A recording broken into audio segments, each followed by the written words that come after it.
le club. Bonjour à toutes et à tous, bonjour à tous ceux qui découvrent ce pilote de podcast des médiathèques de Quimper-Bretagne occidentale. Oui, c'est un peu long. Où que vous soyez, on espère que vous êtes bien installés, que vous allez passer un bon moment en notre compagnie, que vous soyez au volant, dans la cuisine ou autre, que vous avez un petit calepin pour prendre des notes, sauf si vous êtes au volant, bien évidemment. Je suis aujourd'hui accompagné de 3 de mes collègues que je vais vous présenter pour parler culture. On va partager avec vous nos dernières découvertes, nos derniers coups de cœur en cinéma, BD, littérature et autres. On se ferme vraiment aucune porte. L'idée, c'est d'être à la cool, de vous partager tout ça et on espère que ça va vous plaire. Pour discuter là, je pense, pendant 1 heure environ, je suis accompagné d'Hélène. Comment vas-tu, Hélène ? Salut, impeccable, contente d'être là. Ouais, ça fait plaisir.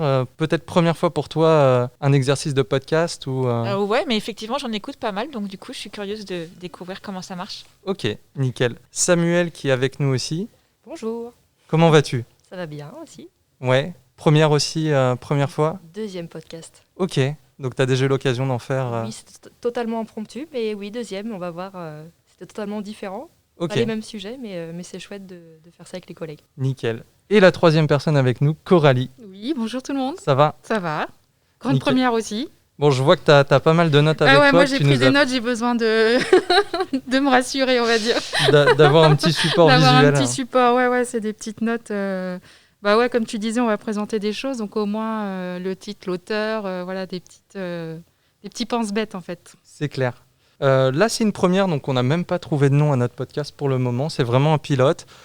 Si ça vous plaît et si ça nous plaît surtout, je pense, on essaiera peut-être de transformer ça en rendez-vous mensuel dans lequel différents bibliothécaires auront l'occasion de passer pour nous partager leurs découvertes. Et voilà. Je vous propose qu'on commence tout de suite. Vous avez toutes préparé pas mal de choses. Ouais, on est sérieuse, on est des élèves studieuses. Coralie, est-ce que tu veux commencer ? Allez, lançons-nous. Allez, vas-y. Écoute, on en parlait un petit peu hors champ là tout à l'heure de pas mal de bandes dessinées qu'on a lues toutes les 3. Je sais pas si toi tu les as lues. En fait, moi c'est ça. Je voulais vous présenter 3 BD qui parlent en fait de filles un peu badass quoi, qui se lancent dans la vie, qui se lancent dans les aventures.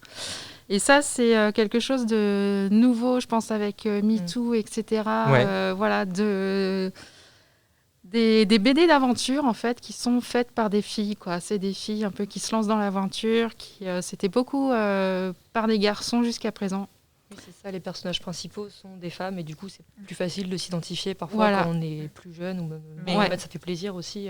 Mais qui ne s'adresse pas qu'aux femmes. Non, c'est ça, pas là, du ça tout. s'adresse à tous. Et écrite par des hommes aussi, qui En plus, sont ouais. chouettes. Ouais. Là, effectivement, c'est 3 BD sur des filles écrites par des hommes.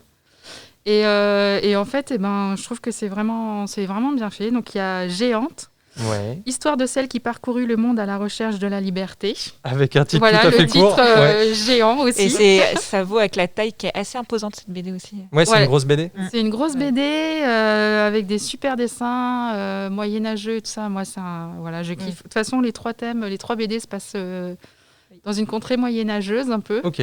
Dans l'édition, là, il y a pas mal d'histoires un peu inspirées de contes, inspirées de légendes et du Moyen-Âge. Ouais. Tout à fait, ouais. C'est un peu Bilbo en fille, quoi. C'est un Ok, peu, stylé. Voilà, Mais c'est le ça. format est différent, du coup, puisque c'est une géante. Carrément. C'est ça. Et donc c'est de Jean-Christophe Devenet. Ça a été publié en 2020. Et donc voilà, c'est une géante. En fait, elle est retrouvée gamine en fait dans une montagne par un monsieur. Donc il la ramène dans sa famille. Elle est élevée avec 5 garçons. Ouais. Et donc elle est élevée dans cette famille. Ça se passe super bien. C'est très bucolique, c'est vrai au début et tout ça. Et puis les garçons, ils ont le droit de faire des choses. Elle n'a pas le droit. Ok.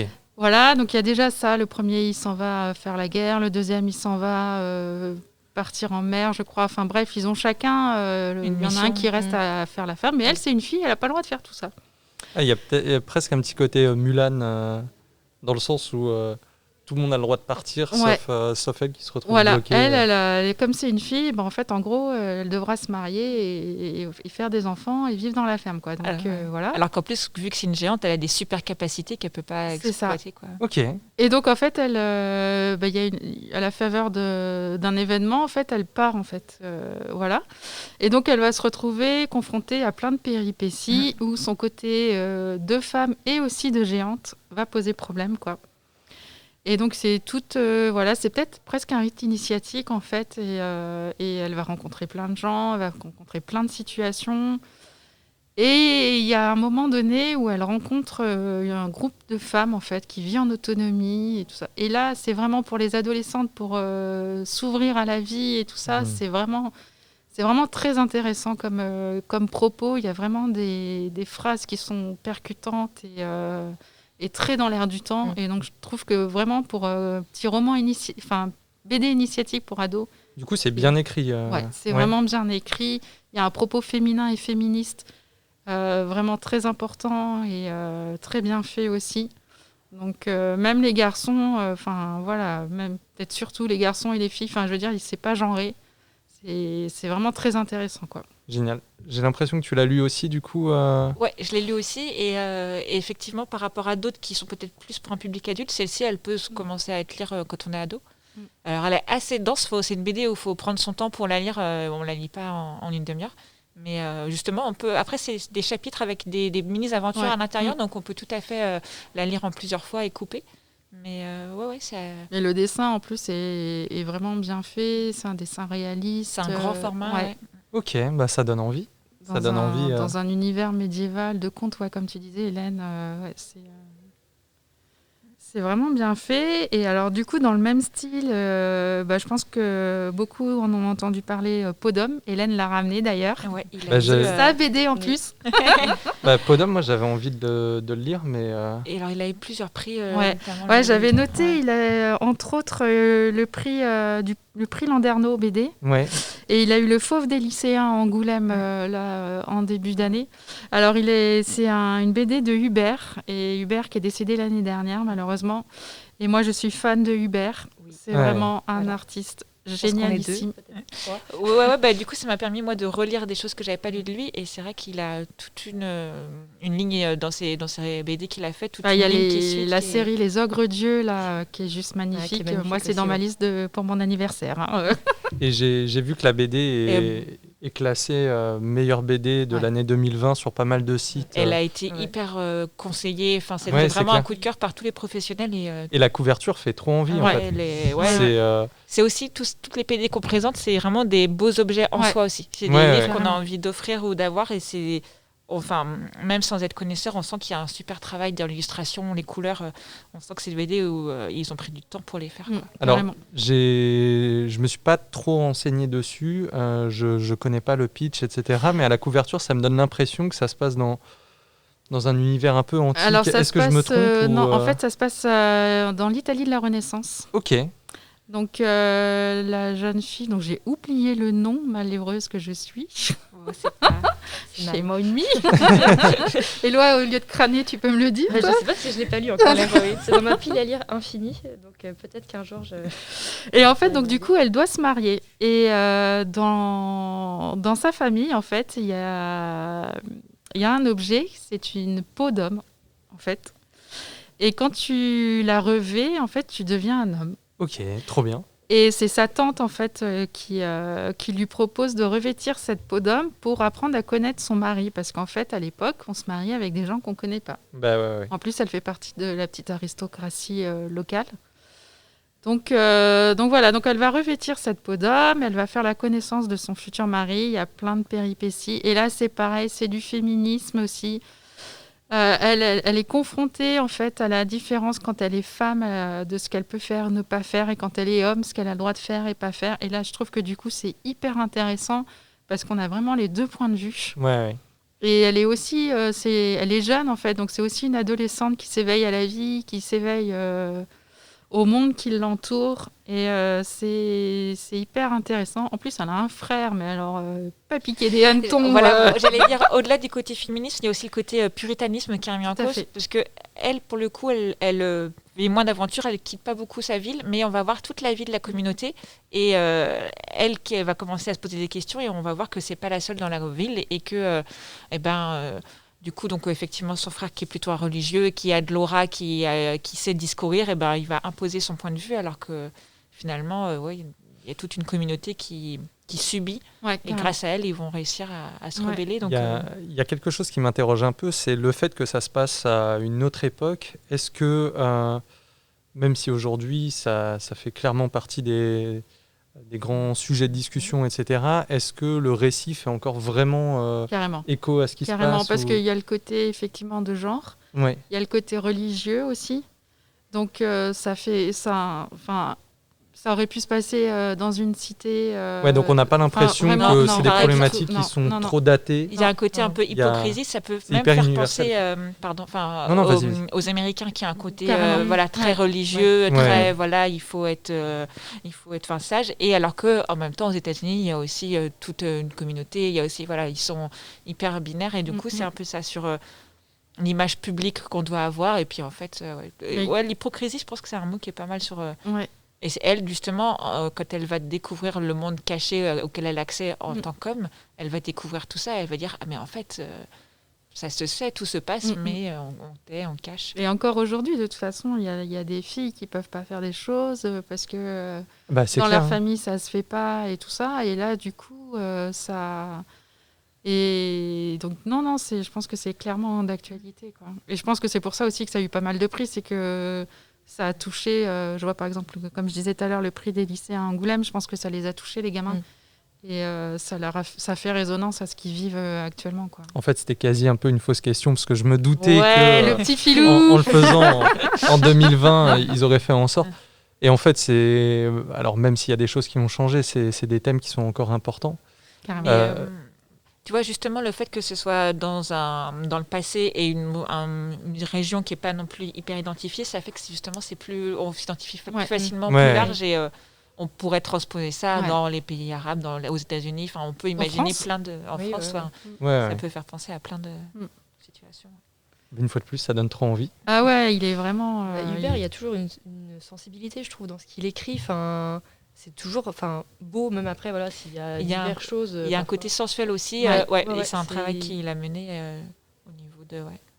Mais moi, vraiment, c'est la couverture qui me tape dans l'œil. Encore une fois, un bel objet. Hubert, c'est efficace. En termes de couverture super jolie, les ogres dieux dont tu parlais tout à l'heure, c'est magnifique aussi. Et j'ai lu le tome 4 récemment qui finit, du coup, la première année, en fait, en plus, c'est sur une femme. C'est ça. Et ça conclut bien, pour les avoir relus, du coup, les 4 à la suite, ça conclut bien. Et en fait, parfois, quand on les lisait un par un, on ne comprenait pas forcément où ça allait. Mais là, en reprenant tout est cohérent, ça se finit bien. Et là, bien, entre guillemets, on va dire que ça finit bien la série, parce que ça finit pas forcément très bien. Je l'ai vu passer, mais ça ne m'a pas attiré. Il y a un côté quand même assez austère. Pour le coup, elle est en noir et blanc, je crois. C'est noir et blanc, du coup, moi, j'ai pas voulu la lire. Après, c'est une BD aussi qui peut paraître ardue, parce qu'il y a des gros passages littéraires, en fait, qui sont écrits. Donc, c'est vrai que ça peut paraître... moins abordable, mais elle est vraiment... Enfin, le thème, en fait, les ogres dieux, c'est des géants, en fait, qui règnent sur... alors, c'est pareil, ça se passe un peu dans un temps moyenâgeux, quoi, qui règne, en fait, sur tout un monde. Et en fait, il y a un géant, mais petit. Alors, il serait géant pour nous.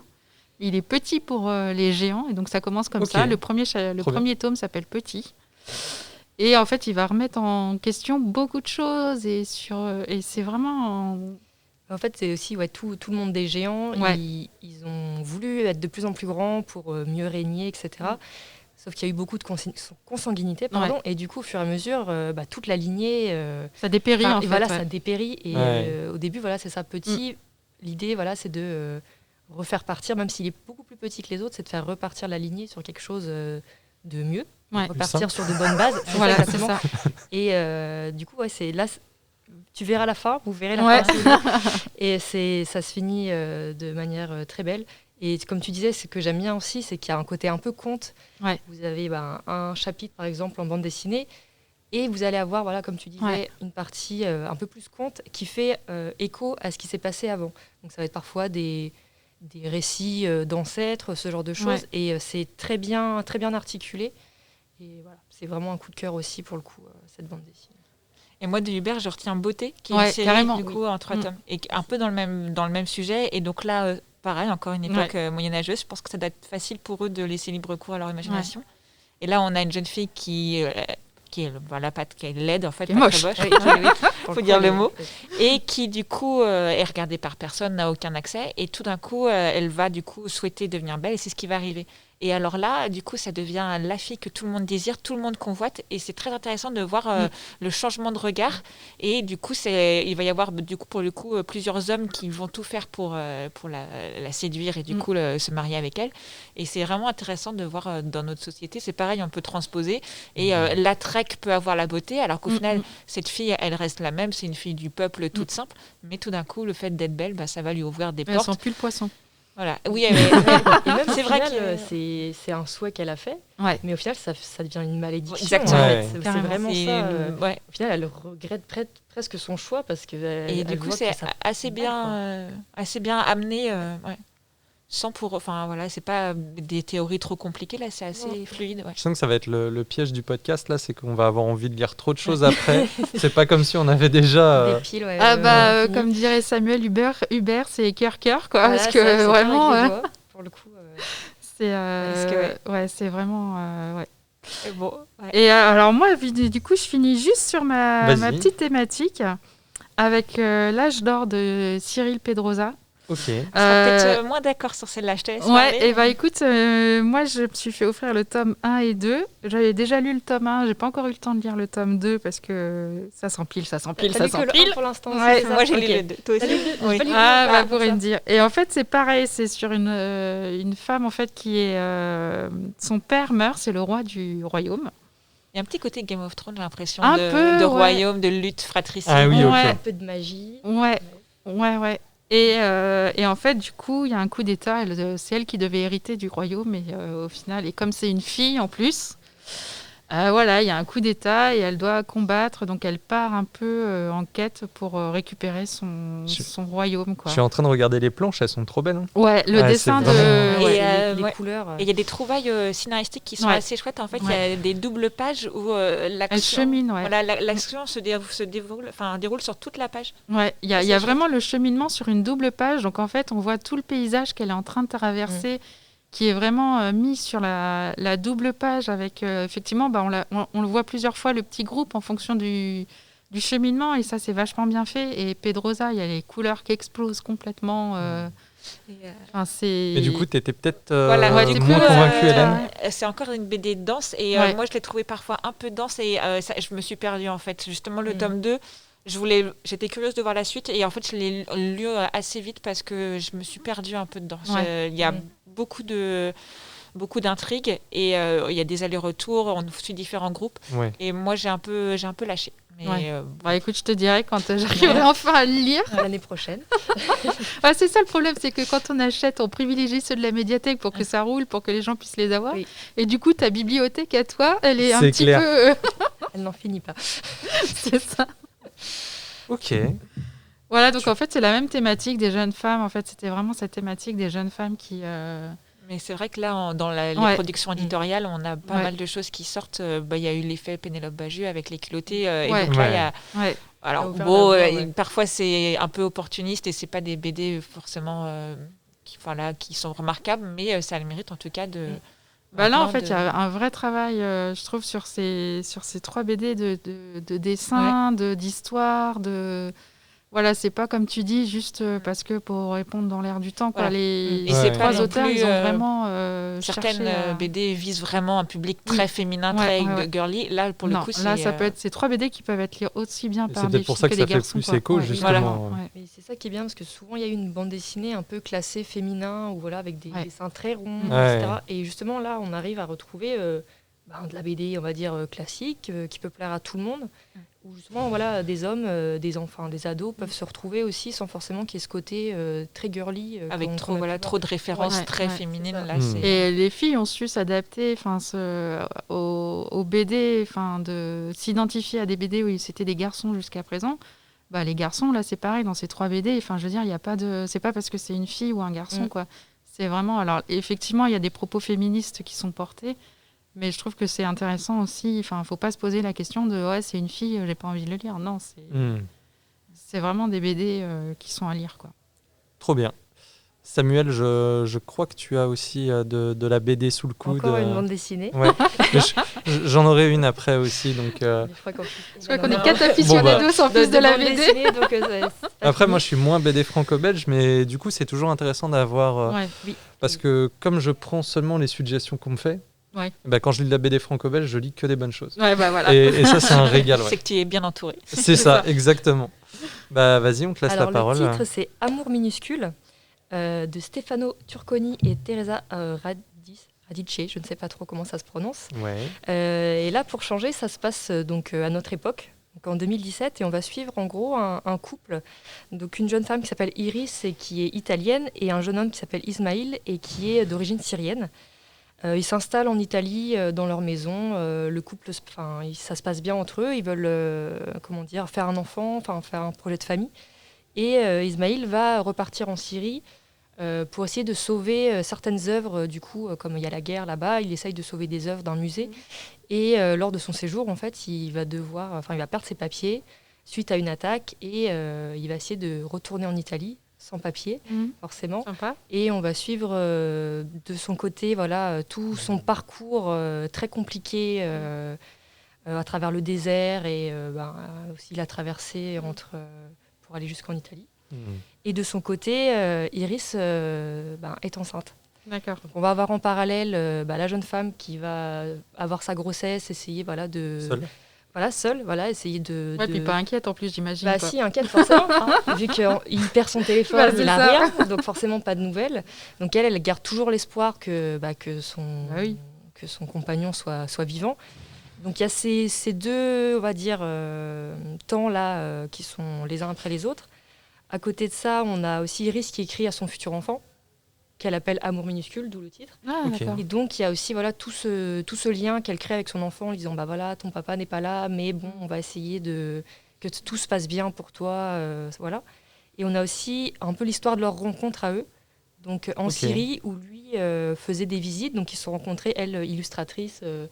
Ils se sont liés comme ça. Et donc, on a l'histoire aussi de... Mais ça a l'air dense, du coup, c'est bien mélangé tout ça. C'est énorme. Ouais. La BD est assez grosse. Là, vous avez présenté des grosses BD. Ouais. Là, elle est encore plus grosse. D'accord. T'en parles, je l'ai lu aussi. Et du coup, je l'ai trouvé sur le sujet très belle. Il y a aussi tout le sujet de la fuite, de la guerre, etc. Ouais.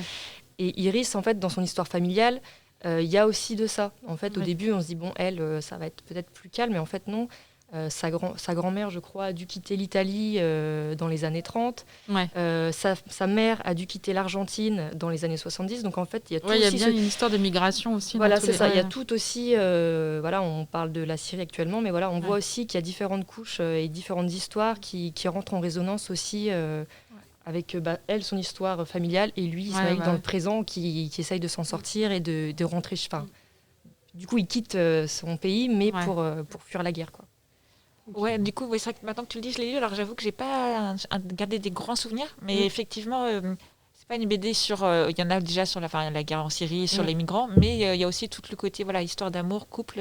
Effectivement, c'était chouette. Et la rencontre avec Saul, qui est un prêtre en fait, qui a une sorte d'église, mais qui est ouverte à tous justement en Syrie, dans les montagnes, et qui est plus un prêtre philosophe en fait, et qui accueille tout le monde, et qui, en fait, on le voit en plus, il est à plein d'endroits on voit qu'il a été au croisement en fait de plein de personnages dans la BD, et c'est super intéressant de voir un petit peu l'impact qu'il a eu par ses mots sur les différents personnages.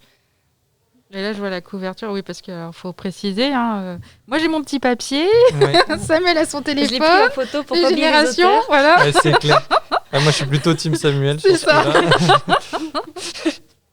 Et en fait, le dessin a l'air manga un peu, c'est ça? Pas du tout. Ouais, parce que là, la couve, tout. ça a l'air un peu... Non, les dessins sont magnifiques. Et j'avais déjà lu une bande dessinée de ces auteurs-là qui n'était pas du tout sur la même thématique. Ouais. C'est le port des marins perdus. Et pareil, qui était d'une...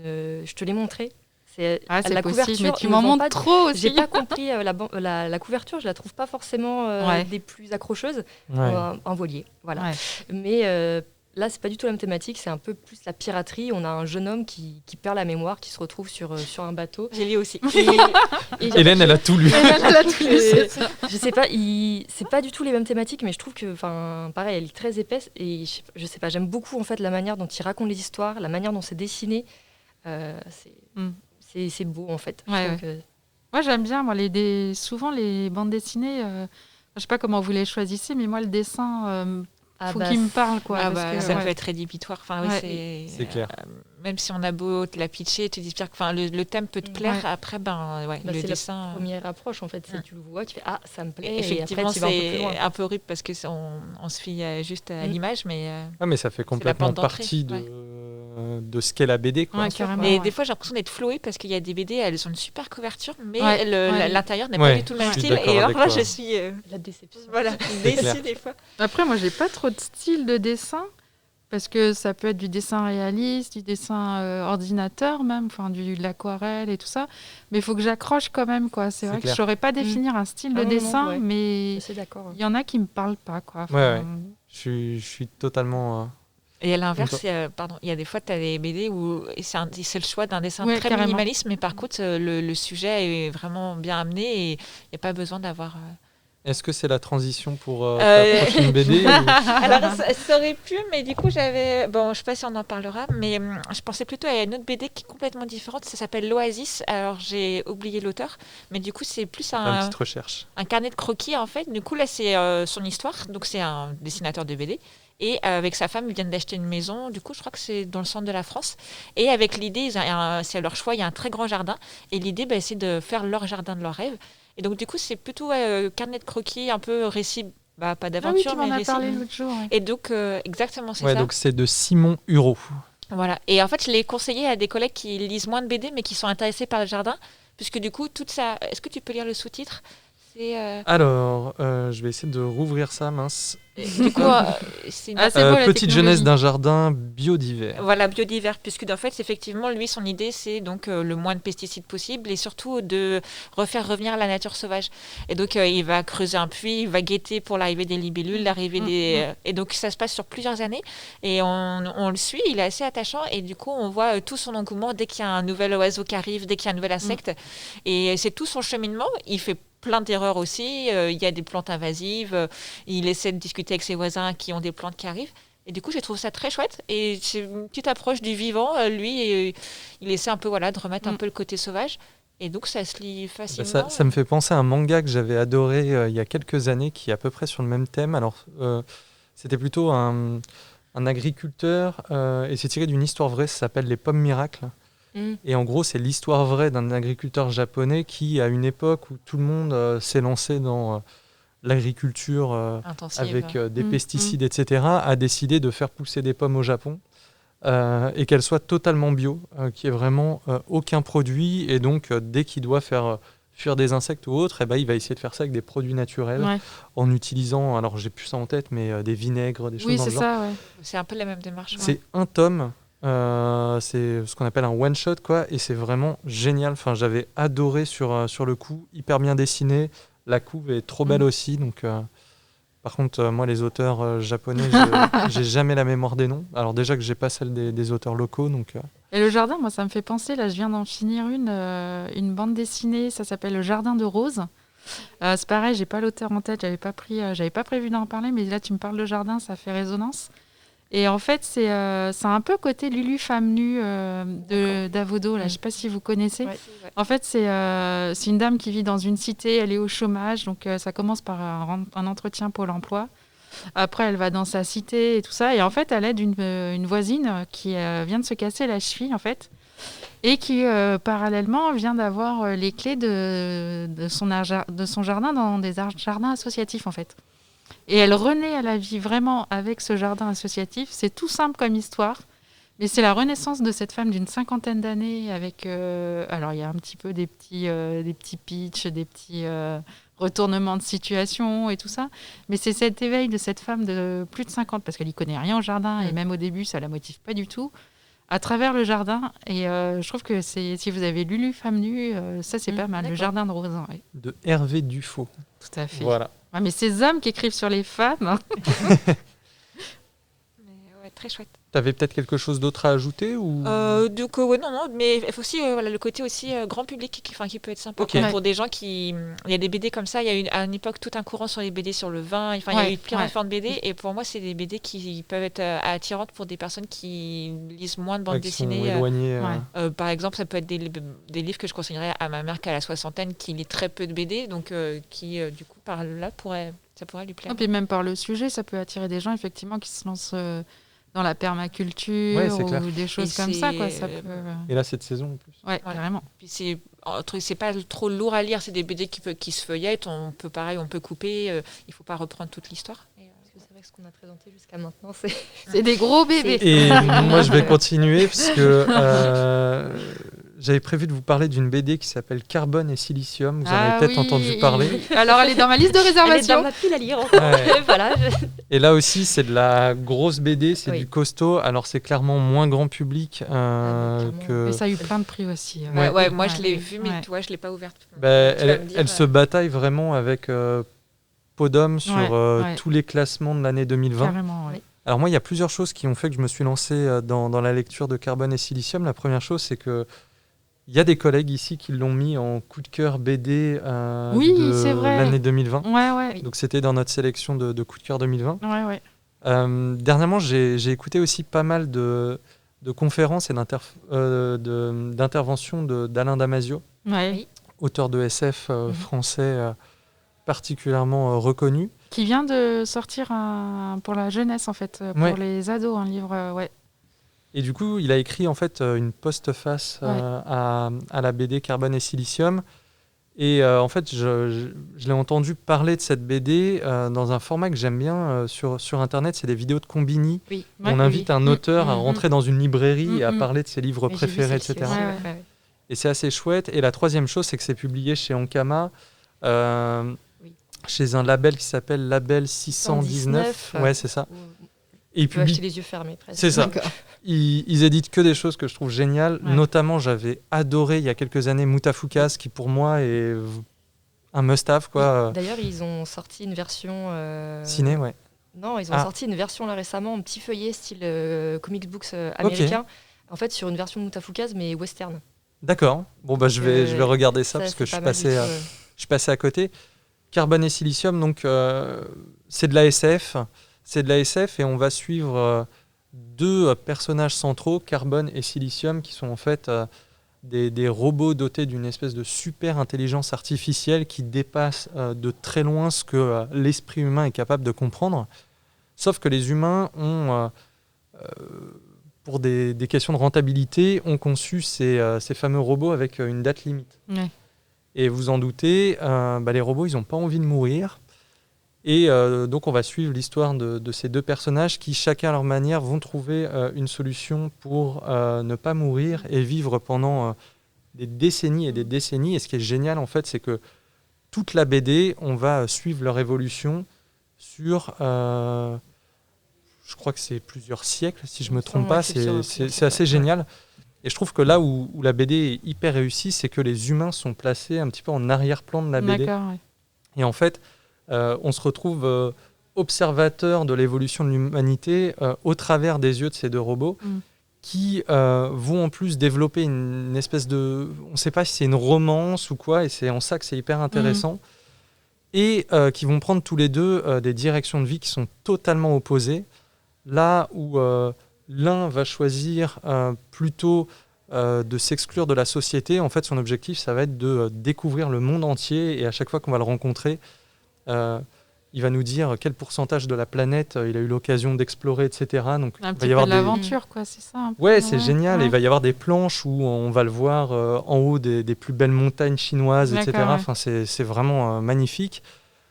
Et le récit va plutôt être articulé autour de l'autre robot qui, lui, va faire le choix de rester au sein de la société et de faire reconnaître, par exemple, les droits des robots, etc. Et ensuite, qui va décider de prendre une autre direction que celle de l'humanité. Bref, c'est hyper intéressant, très très efficace. Et ce que je trouve fou, c'est que on a quand même pas mal de planches qui, des fois sans texte, arrivent à nous raconter énormément de choses.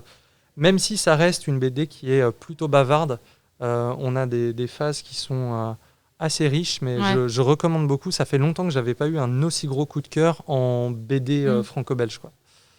Personne l'a lu là autour de la table? J'ai pas lu celui-ci, mais j'ai lu les précédentes BD de Mathieu Bablet aussi. Ouais, Shangri-La, Et je crois. Shangri-La, il y a la Belle Mort aussi, il me Ouais. semble. Et déjà, son style graphique, on va dire, Ouais. est très particulier. La couverture, Ouais, c'est assez elle est original. vraiment C'est très bien, ouais. particulier. Tu vois le dessin, tu sais tout de suite que c'est lui, en fait. C'est pas possible de se tromper. Ouais. Et je trouve qu'il a une approche de la science-fiction qui est très chouette pour le coup, qui change aussi de ce qu'on a pu lire avant. Il prend des angles en fait très particuliers comme celui-ci. Ouais, là, c'est clair. Mais, il n'est pas très vieux et je trouve qu'il a vraiment une vision très mature en fait de certains sujets. C'est ça, super. tu lis ça, tu te dis pas que c'est un gars aussi jeune c'est ça. qui a pu penser autant de choses, parce que ça. Alors pour Carbone et Silicium, moi j'ai pas lu ses autres BD, mais ça fait partie du coup des choses que je compte lire. Ça aborde quand même un nombre de thématiques qui est hyper large. C'est hyper philosophique par moments. Ça parle de religion à d'autres moments, de la place des technologies dans la société. Ouais. Du monde capitaliste, etc., ses limites, bref, tout un tas de choses. Vraiment, c'est passionnant. Ça donne envie. Moi, c'est dans ma liste. Alors, Ouais. tant que vous les rendiez. Après, moi, effectivement, j'ai vu aussi la couverture et tu disais, au niveau du graphisme, on rentre ou on n'est pas. Voilà, mon premier regard pour l'instant, c'est que moi, ça m'attire pas trop. Bah Mais ouais, effectivement, je peux par comprendre. contre, j'avoue que là, vous m'éclairez un peu plus et à l'occasion, là, peut-être grâce à vous, j'aurais pu. Et tu parlais de Damasio. Il y a La Horde du Contrevent qui a été adaptée en bande dessinée. Ouais. Et elle est vraiment bien, la BD Ok. aussi. Ouais. Et là, c'est vraiment c'est parce que Damasio, ça peut paraître un peu dur à lire. Enfin, moi, je sais que j'ai lu Les Furies. Ouais, là, c'est pas le plus accessible. Ça peut être dense et tout ça. Et le fait qu'il y ait la BD, là, c'est pas mal, quoi. Du coup, c'est assez bien retranscrit ici pour en avoir parlé avec quelqu'un qui avait lu le livre. Ouais. Mais Et je sais elle est que vraiment bien, quoi. Le il- dessin est bien aussi, quoi. Il travaille pas mal sur le fait de rendre ses œuvres accessibles Ouais, sous différents formats. Mm. Je sais qu'il a fait une tournée aussi d'interprétation sur scène avec des ambiances sonores, etc. Son dernier roman, là, notamment, il travaille beaucoup sur le son et la graphie, en fait. Et les furtifs, en fait, ça s'appelle pas Fury, mais les furtifs. Ouais, Et exactement. les furtifs, en fait, on ne sait pas trop ce que c'est, mais ils communiquent par le son, quoi. Ouais. Et donc, il y a tout un travail de limite. Quand tu lis le livre, tu entends les bruits, quoi. Donc, c'est vraiment... Quand tu l'écoutes en interview, en conférence, etc., tu sens qu'il a un vrai amour pour le son, la musique. Ouais. Il a aussi, avec une équipe, développé une application il y a pas longtemps. Alors, je ne sais plus si elle est gratuite ou payante, mais c'est une espèce d'expérience ludique, mais c'est pas que du jeu, en réalité augmentée. D'accord. Donc en fait, tu vas filmer autour de toi et ton téléphone va te donner des instructions, etc. J'ai pas eu l'occasion de tester, j'ai seulement vu des retours, mais paraît que c'est assez enthousiasmant et original. Donc on sent qu'il a envie de sortir un petit peu du format papier, même si c'est son cœur de métier. C'est un maître de la SF, quoi. Ça, c'est clair que... Ouais, il est souvent cité comme une des personnalités qui réinvente un petit peu l'écriture en ce moment et tout simplement qui écrit mieux. Donc voilà. Du coup, si on a un peu de temps, j'avais une autre BD que j'avais amenée. Donc, autre chose, peut-être un peu plus jeunesse. Ça, c'est une très bonne découverte. Ça s'appelle Incroyable. Alors, les auteurs, c'est Zabu et Hippolyte. J'imagine que je prononce bien. Et là, il y a un petit côté Picoboc. Je ne sais pas si vous connaissez, avec un enfant qui se pose beaucoup de questions. Samuel fait des cœurs. Samuel fait des cœurs. Tu peux faire des cœurs. Je sais que tu adores Picoboc. Ah oui, Picoboc, j'avais pas compris. Picoboc et sa petite sœur Anna. Je trouvais bizarre que tu réagisses pas du tout. La couverture est assez sympa. Aussi, ouais. Et donc, on retrouve un dessin comme ça, très, très léger, et un enfant qui se pose beaucoup de questions. Donc là, j'ai oublié son prénom, mais si, Jean-Loup. Voilà. Et donc, c'est un petit héros qui doit être, je pense, en primaire et qui a beaucoup de tocs. Il est très, très introverti. La première scène est assez chouette. En fait, il rentre à pied de l'école jusqu'à chez lui et il compte les lignes. Si la voiture rouge passe, tout va bien se passer. Si le monsieur ne se retourne pas. Donc, c'est vrai que c'est assez chouette. Et donc, voilà, donc très introverti. Et sauf qu'il doit falloir qu'il fasse un exposé pour l'école.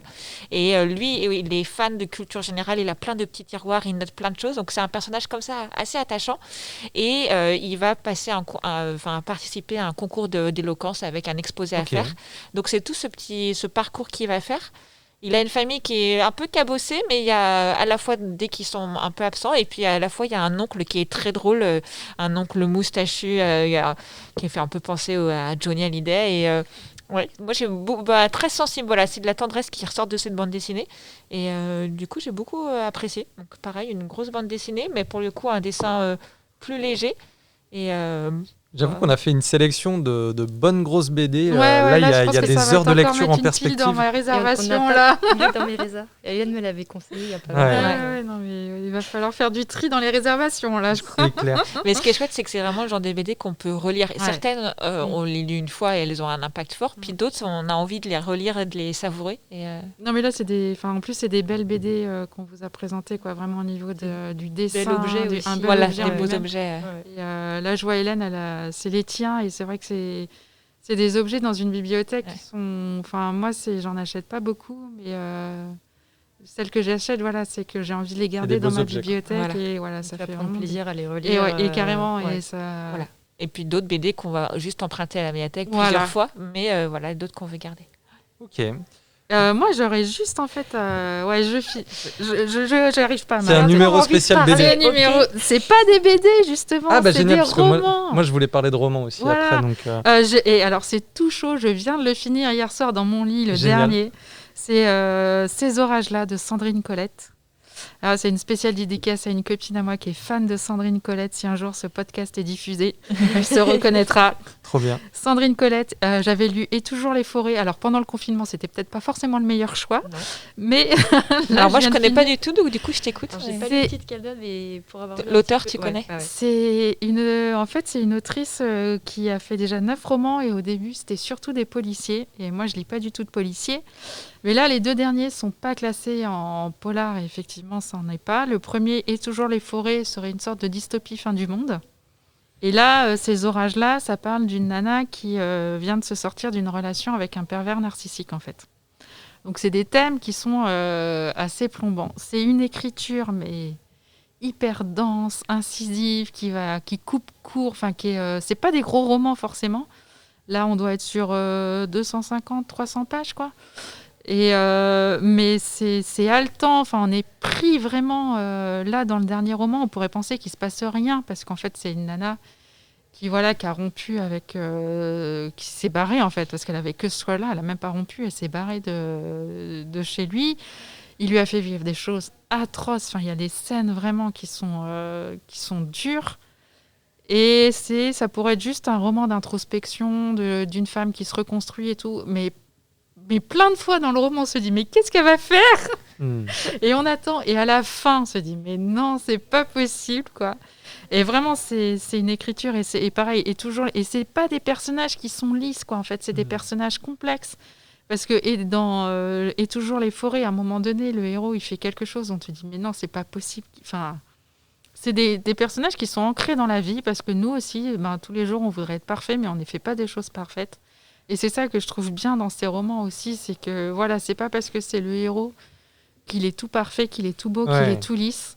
Là, elle, c'est pareil, elle a vécu des choses atroces et on la comprend et on l'excuse, mais en même temps, c'est atroce, quoi. Et donc vraiment, et puis c'est hyper bien écrit.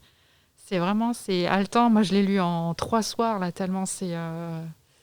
Je suis pas une grosse lectrice, mais vraiment, voilà, Sandrine Colette. Je pense que... le titre, j'ai un trou de mémoire. Alors, il y a Et toujours les forêts, qui est sorti en 2019. Et là, Ces orages-là, qui fait partie de la rentrée littéraire du mois de janvier. Ok. Et franchement, ouais, je pense que je vais appeler ma copine pour le fan club, en fait. Trop bien.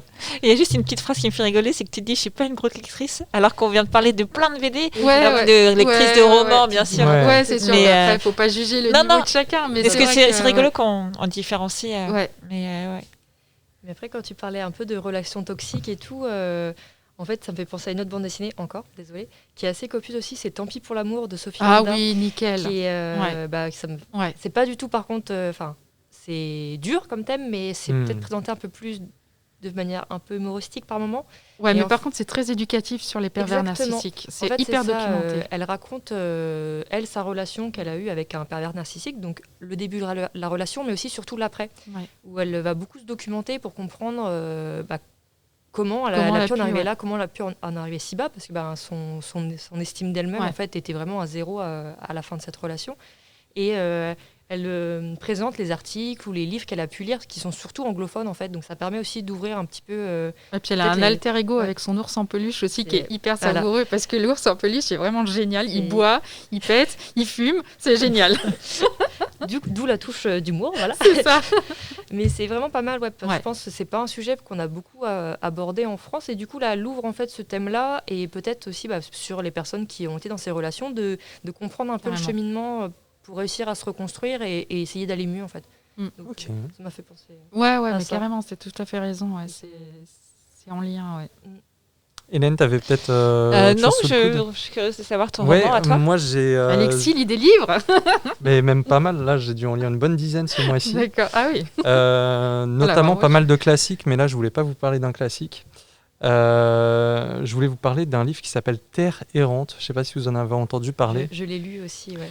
C'est un roman court chinois de Liu Cixin, donc ça s'écrit son prénom Liu et le nom de famille Cixin. Tu noteras peut-être en toutes les fin de vidéo en bas du podcast. En fait, de toute manière, tout ce qu'on a cité là dans le podcast sera dans la description, donc avec titre, auteur, éditeur, comme ça. Si vous avez envie de faire des petites recherches, ce sera plus simple pour vous.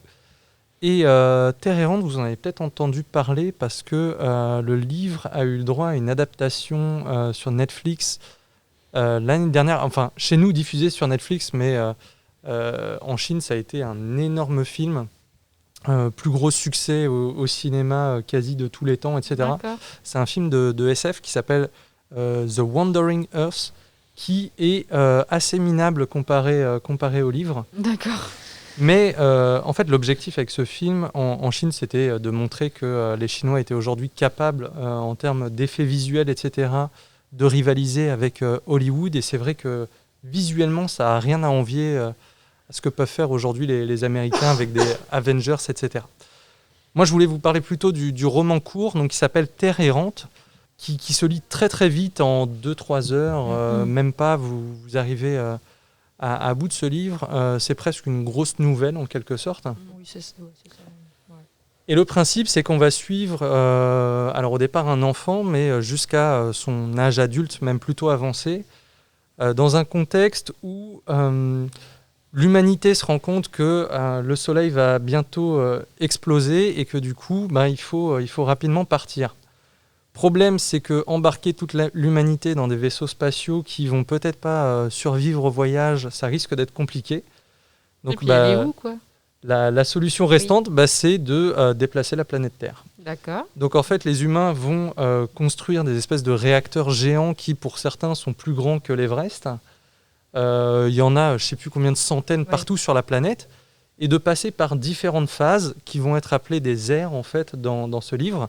D'abord l'ère du freinage qui va consister à faire freiner la Terre pour s'arrêter et lui donner une nouvelle orientation pour partir. Une phase d'accélération où la Terre va tourner autour du système solaire pour prendre de la vitesse et ensuite partir jusqu'à arriver dans un autre système solaire. Et ça, c'est plus facile que les vaisseaux. D'accord. En fait, là, t'embarques tout le monde plutôt que de faire des... Exactement. Puis, comme tu disais, pour aller où ? Là, tu es sur la Terre, tu restes sur la Terre et tu vas ailleurs. Okay.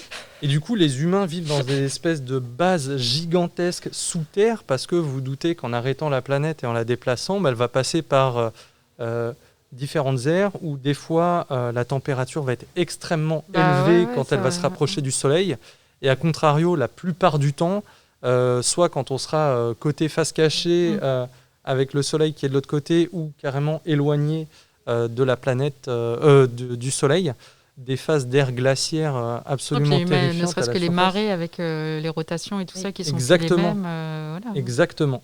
Donc c'est absolument passionnant. Il y a des fois des comparaisons, des figures de style que je trouve assez efficaces et intéressantes. Et en fait, réussir à transmettre autant... de choses, d'émotions, aborder autant de thématiques, parce que là aussi, ça va parler croyances. Dès le début, on va nous expliquer qu'il n'y a plus de religion sur Terre, parce que les gens se disent, pour qu'il nous arrive ça, c'est que soit il n'y a pas de Dieu, soit ils nous détestent, donc c'est juste pas possible. Et finalement, je crois qu'il y a 70 pages, 75 pages. Raconter tout ça en 75 pages, c'est... Là, je t'écoute et je me dis, mais purée, on dirait que c'est un livre qui est ouais, parce que déjà, du coup, il y a toute la technique qui n'est pas trop expliquée, quoi. Parce qu'on parlait de Damasio tout à l'heure, où là, il y a la technique. Au contraire, ça va surtout s'intéresser à ça. Ça va être beaucoup de descriptions de ce qui se passe, les phénomènes sur la planète Terre, etc. Et on va très peu s'attarder sur les relations entre les personnages. Lui va par exemple rencontrer une femme, etc. Mais à chaque fois, ça va être raconté en 2-3 phrases. Et finalement, ce n'est pas le cœur du roman. Parce qu'en fait, les gens n'ont pas le temps de se soucier des relations humaines, etc. Là, il est question de survie. Et ce qui compte, c'est s'en sortir. Vraiment, c'est très, très efficace. Et c'est vraiment dommage que le film adapté du roman soit... franchement aussi mauvais en partant d'une base aussi efficace. En gros, ce qu'ils ont fait, c'est qu'ils ont repris plus ou moins l'univers, le concept de la planète qui se déplace. Mais déjà, il n'y a pas toute cette temporalité.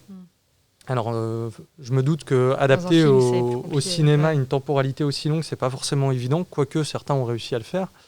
Ouais, puis il n'y avait que 75 pages du roman, il y avait de quoi étayer du coup en film. C'est clair, pas dit, quoi. Mais ils ont voulu faire un truc... hollywoodien, quoi. Et c'est un petit peu dommage. J'ai pas vu le film, mais j'ai lu le roman et on en avait discuté juste avant que tu le lises. Et c'est vrai que moi j'avais beaucoup aimé aussi. C'est efficace et comme tu dis, il y a tout le côté scientifique qui est assez bien expliqué et on comprend en fait, même si ça paraît technique, on comprend et on suit en fait le mouvement et on se demande où ça va aller. Vers où ils tendent. Est-ce que ça va fonctionner? Et là, quand tu nous racontes, on se dit mais la fin. Doit être très dur à tenir en haleine. Est-ce que c'est pas sans la raconter? Moi, j'ai vraiment beaucoup aimé la fin. Il y a un parti pris qui a été assez intéressant. Je pense que ça finit pas comme on pourrait l'imaginer. Okay. Franchement, hyper efficace. Ça en dit beaucoup sur l'humanité, en fait. C'est surtout ça. Finalement, en parlant très peu des hommes, ça en dit beaucoup sur nous. Moi, c'est en ça que j'ai adoré. Vraiment hyper, hyper efficace. Et si ça peut donner à certains l'envie de s'intéresser à ce qui se passe aussi côté asiatique, parce qu'il y a vraiment des productions, que ce soit en littérature, en cinéma ou autre, à vous faire découvrir, quoi. Ce serait tout gagné pour nous. Quelqu'un d'autre avait envie de parler de romans ou pas du tout? Moi, j'en ai peut-être... Vas-y, continue. Alors, là, en ce moment, j'en ai plein sous le coude, mais une autre... Dans un thème tout à fait différent, alors classique, mais que j'avais jamais lu, c'est L'étrange cas du Dr Jekyll and Mr Hyde. Je pense qu'on a tous entendu parler de l'histoire sans avoir vraiment lu. C'est exactement ça. Je connais les bases, mais... c'est ça. Je l'ai lu, mais il y a très longtemps.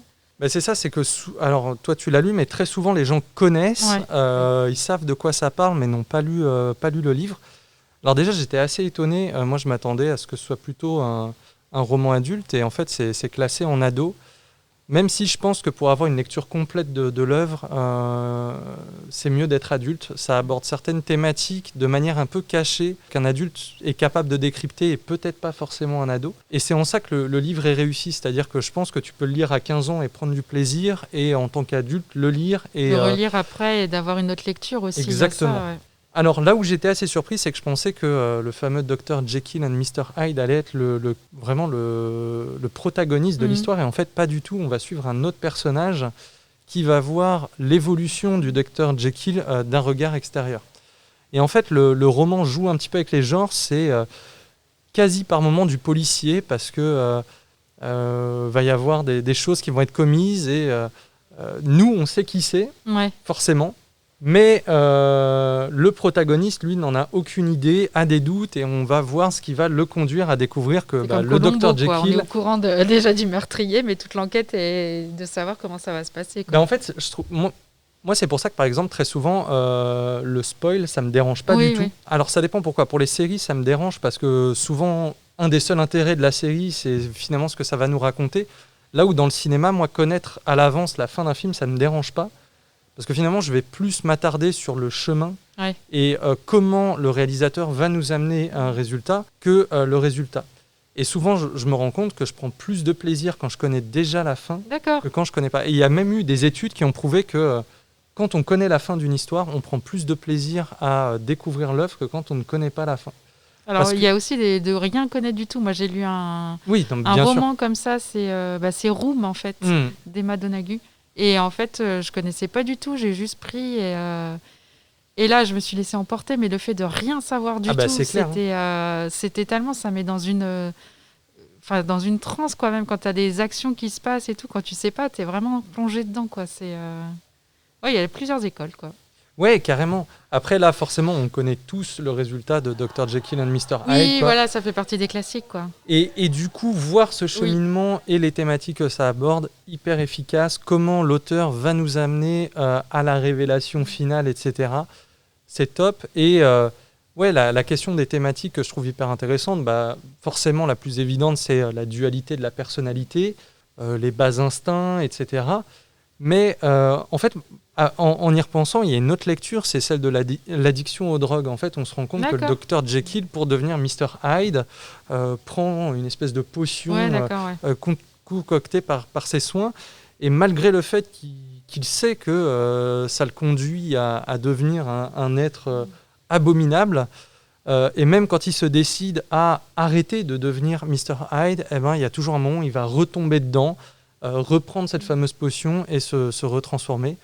Donc vraiment, ça hyper efficace. Enfin, moi, ça m'a beaucoup plu. En termes de suggestions, je vois que ça fait une 50aine de minutes qu'on discute. Est-ce que vous vouliez peut-être parler d'autre chose ? Est-ce que vous aviez peut-être un film, un jeu vidéo, un jeu de société, quelque chose sous le coude à recommander ?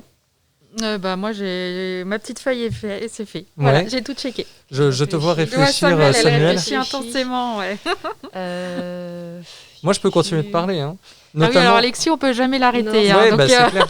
Si, je pense à un CD. Alors, je sais pas si on l'a encore. Peut-être qu'il est dans les commandes en cours que j'écoute en ce moment et que j'aime bien. En fait, j'ai découvert le groupe dans un autre podcast. C'est 301 vues de Cyprien et elle était là pour chanter, expliquer un peu ce qu'il faisait. Et c'est Vidéo Club. Ah oui. Euphorie. Vidéo Club, c'est le nom du groupe. Euphorie, le nom de l'album. D'accord. C'est de la chanson française, mais la musique, c'est très rétro, années 80. Et c'est un mix, je sais pas, moi, c'est mon petit doudou du moment. Je me le passe un peu en boucle. Et, en fait, la chanteuse est hyper connue sur YouTube. C'est une jeune fille qui s'appelle Adèle. Elle doit avoir maintenant 20 ans. Elle a commencé à faire des vidéos. Elle avait 16 ans. À l'époque, déjà, je me disais, elle est super drôle, elle... Parce que généralement, les vidéos de jeunes filles de 16 ans, c'est rarement ce qui me parle trop sur YouTube. Ah bon ? Mais elle avait une vraie autodérision sur sa génération, etc. Elle a fait une vidéo sur les 2000. En gros, c'est les jeunes qui sont nés dans les années 2000, qui est hilarante. Et elle a quasi arrêté les vidéos du jour au lendemain pour se lancer dans ce groupe avec son chéri, ça s'appelle Vidéo Club. Et toute l'esthétique, qu'elle soit musicale ou visuelle, tu as l'impression de voir... les séries un peu kitsch des années 80, tu vois, l'esthétique cassette, j'ai vu un des clips, c'est ça, baladeur, etc. C'est beaucoup de néons, tu vois. D'accord. Comme ça, des couleurs très vives, du rose et tout. Partout, mais c'est pas les néons Carpenter, quoi. Non, voilà, c'est pas du tout la même chose. Ça fait vraiment le côté un peu kitsch, tu vois. Exactement. Presque, alors là, c'est un petit peu plus tard, mais presque un peu Hélène et les garçons et tout, tu vois, dans le côté un peu décalé. C'est ça. Et je sais pas, je trouve même les textes sont très sympas pour le coup. Après, ça parle beaucoup d'amour, ce genre de choses. Mais je sais pas, ça me plaît bien en ce moment. Ouais, c'est plutôt rafraîchissant. Exactement. On le mettra un matin quand on range, comme ça on le découvrira. Et si vous voulez, il n'y a pas de souci. Mais plutôt pas mal. J'ai un petit peu écouté aussi et ça marche assez bien. Ce qui me plaît bien en ce moment. Et t'as quand même réussi à citer les Carpenters, quoi, quand même. Carpenter Brut. Bon, c'est pas ça que tu voyais. Non, je pensais au cinéma de Carpenter. Parce que moi, le néon, je pensais Carpenter Brut. Du coup, il y a du néon aussi. Après, Carpenter Brut, c'est aussi esthétique années 80, mais du coup, là, c'est plutôt SF, Robocop, etc. Quoi. Hélène, peut-être quelque chose sous le coude ou... juste pour finir, on peut en parler parce que du coup, il va arriver en DVD là, à la médiathèque et surtout, on l'a déjà sur médiathèque numérique, c'est le film Antoinette dans les Cévennes. Ah oui. Du coup, on en a pas mal parlé. Moi, j'ai eu la chance de le voir au cinéma pile pendant la période où c'était encore possible, en novembre. Et c'est vraiment un film rafraîchissant qui fait du bien, ça se passe l'été, il fait beau. Au départ, du coup, ça part plutôt comme une comédie romantique. Et puis, en fait, il y a un tournant. Et du coup, donc, on va suivre Antoinette, l'héroïne, qui, du coup, a une relation avec un homme marié. Et puis, sur un coup de tête, elle va décider de le rejoindre en vacances. ça va pas se passer comme prévu. Et finalement, après, c'est plus son cheminement à elle. Au début, elle paraît, on la trouve un petit peu légère, un petit peu idiote. Et puis finalement, elle va se retrouver plus profonde que ça. Et donc, c'est tout un cheminement. Donc, elle fait le chemin de Stevenson avec un âne. Donc, c'est assez drôle, un âne qui s'appelle Patrick. Donc, il y a une relation qui va se créer. Et du coup, c'est une bonne découverte. Voilà, c'est un film agréable et léger, mais qui reste en tête parce qu'il y a des petites choses qui sont sympas. Moi, j'attends qu'il arrive parce que ça fait partie des films français un peu marquants de l'année passée que j'ai pas encore vu. Pas mal de monde et en général, pour l'instant, c'est que des retours positifs. Mais de toute manière, 2020, ça a été une bonne année en cinéma français, je trouve. Il y a eu vraiment des choses qui sont sorties du lot. Et là, j'ai hâte de voir Adieu les cons, mais c'est vrai qu'il pour l'instant... peut-être aussi parce qu'on n'a pas eu tous les blockbusters américains et tout ça et autres qui ont fait que le cinéma français se retrouve souvent noyé là-dedans. Mis en lumière. Du coup, sorti aussi, donc il y a c'est ça, aussi un filtre qui s'est fait. Et je sais pas vous, moi avec le confinement, j'ai mangé pas mal de séries un peu en mode agressif, et du coup là de se poser devant un vrai film, ça entre guillemets, ça fait du bien aussi. Ouais. On a binge-watché plein de séries à l'overdose, et donc là, ça fait du bien. Moi, je veux bien finir par un petit jeu de société, et on aura quand même réussi le pari sur 1 heure avec Samuel et moi de ne pas parler de jeux vidéo quand même. D'accord, bravo. Oui. Alors c'est peut-être parce que en ce moment, il n'y a pas grand-chose de fou, je trouve. Voilà, aussi. Attention, ça va dévier. Je joue un jeu en ce moment, mais je pense pas qu'il sortira en physique, c'est Spiritfarer. T'as perdu. En fait, on incarne une fillette qui devient passeuse d'âme, et du coup on explore toute une carte il y a différentes îles, et on va essayer de récolter un peu des âmes égarées qui n'ont pas réussi à aller jusqu'au grand tout, et du coup on discute avec eux, on passe du temps avec eux, et on voit toute leur histoire. Ils ont chacun des choses très, très différentes. C'est beau, c'est très mignon, c'est émouvant aussi parce qu'à un moment il faut les laisser partir, donc on les amène sur notre barque sur le dernier chemin, on va dire. Et voilà, le petit coup de cœur du moment. Je suis encore dedans, je ne l'ai pas fini. Je me pencherai là-dessus. Et c'est très chouette, pour le coup. Et moi, je voulais finir du coup avec un jeu de société que j'ai fait tester à 2 d'entre vous qui s'appelle Punto. C'est un petit jeu de société. Le format est très drôle. C'est une petite boîte qui fait la taille d'une boîte d'AirPods pour ranger ses écouteurs. Le concept, c'est chacun va disposer de cartes qui vont de 1 à 9, qu'on va avoir en double. Et l'idée, ça va être de faire des rangées de 4. C'est des cartes qui sont avec des pions comme les dominos, en fait. Exactement. Ça fait penser à... C'est ça, c'est quasi comme 4. Le morpion, le puissance 4. Et un peu de Quirkle aussi, pour ceux qui connaissent, qui est sympa. Avec une mécanique que je trouve intéressante, c'est à partir du moment où vous avez une carte avec une valeur plus haute que quelqu'un, vous pouvez poser dessus. Et donc, ça apporte une nouvelle dimension à cette espèce de puissance 4. C'est hyper efficace. On peut y jouer à 2, 3, 4, 6 ou 8. Et vraiment, le jeu se transforme en fonction du nombre de joueurs. À 2, ça ne se joue pas du tout de la même manière qu'à 4. Parce qu'on va jouer avec 2 couleurs.